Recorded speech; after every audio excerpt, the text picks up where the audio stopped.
একদিন টুকটুক মদ খেতে খেতে তার বউ বাচ্চা নিয়ে শ্বশুর বাড়ি থেকে বাসায় ফিরছিল। টুকটুক একটি নেশা করছিল, কিন্তু তাকে মদ খাওয়া দেখে তার বউ তাকে কখনোই কিছু বলে না, কারণ টুকটুক যতই নেশা করুক তার বউ বাচ্চা কখনোই না খেয়ে ঘুমায়নি। টুকটুক তার বউ বাচ্চাকে অনেক ভালোবাসতো, আর ওই নেশা করে এই জন্যই হয়েছে। টুকটুক অনেকটা গরিব ছিল, আর সে সবসময় ভাবতো যদি এই মাসে আমাদের খেতে ফসল না হয় তাহলে আমরা কি খাবো, আর যদি আমার কিছু হয়ে যায় তাহলে আমার বউ বাচ্চার কি হবে। আর এইসব ফালতু টেনশনের কারণেই টুকটুক নেশা করতো। কিন্তু যেই গ্রামে টুকটুক থাকতো ওই গ্রামে একটি পুরনো রাজবাড়ি ছিল, আর এই রাজবাড়ির ভিতরে মানুষ প্রবেশ করতে ভয় পাইতো, কারণ এই রাজবাড়ির ভিতরে একটি গুপ্ত আয়না ছিল। আয়নাটা পুরো কালো ছিল, আর মানুষ বলে এই আয়নার ভিতরে কোনো চেহারা দেখা যায় না, এটার ভিতরে আমাদের ভাগ্য দেখা যায়। আর লোকজনের মুখে মুখে এটাই ছিল, এই আয়নার ভিতরে নাকি একটি লোক তার ভাগ্য পরীক্ষা করতে গেছিল, আর যখন সে আয়নার সামনে দাঁড়ায় তখন নাকি আয়না তাকে ভিতরে টেনে নিয়ে যায়। এই জন্য গ্রামের সবাই ওই রাজবাড়িতে প্রবেশ করা বন্ধ করে দেয়। গ্রামের ভিতরে কেউ কখনো সাহসী করে নেয় ওই রাজবাড়ির ভিতরে প্রবেশ করার। একদিন দুগদুগ কাজ শেষে মদ খেয়ে বাসার দিকে ফিরতেছিল, তখন দুগদুগ হাঁটতে হাঁটতে সেই রাজবাড়ির দিকে যাচ্ছিল।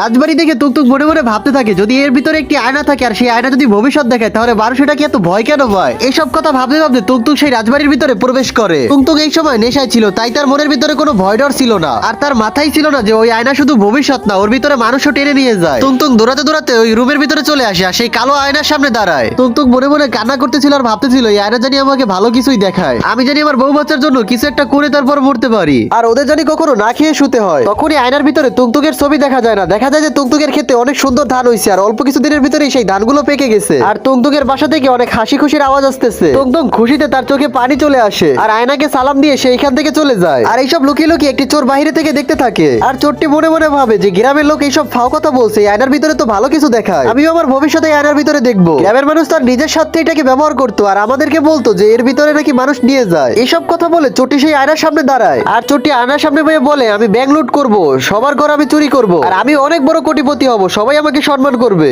তার চোরটার এইসব কথা বলা শেষ হয় তখন সে আয়নার ভিতরে দেখতে পায় সে একটি লকআপে বন্দী। এটা থেকে চোর অনেকটা রাগান্বিত হয়ে যায়, আর বলে এই আয়না সব মিথ্যা জিনিস দেখায়, আমি এটাকে এখনই ভেঙে ফেলবো। তখনই চোরটা হাতে একটা হাতুড়ি নিয়ে সেই আয়নাটাকে ভাগার চেষ্টা করে, আর আয়নাটায় অনেক জোরে কাঁপতে থাকে, এমনকি সেই চোরটাকে ভিতরে টেনে নিয়ে যায়। তো বন্ধুরা, ভবিষ্যৎ দেখার জন্য কোনো জাদুর আয়নার প্রয়োজন হয় না, সত্য হলো এইটাই, মানুষের কর্মই তার ভবিষ্যৎ। যদি ভিডিওটা একটু ভালো লাগে তাহলে অবশ্যই কষ্ট করে চ্যানেলটাকে সাবস্ক্রাইব করে দিও।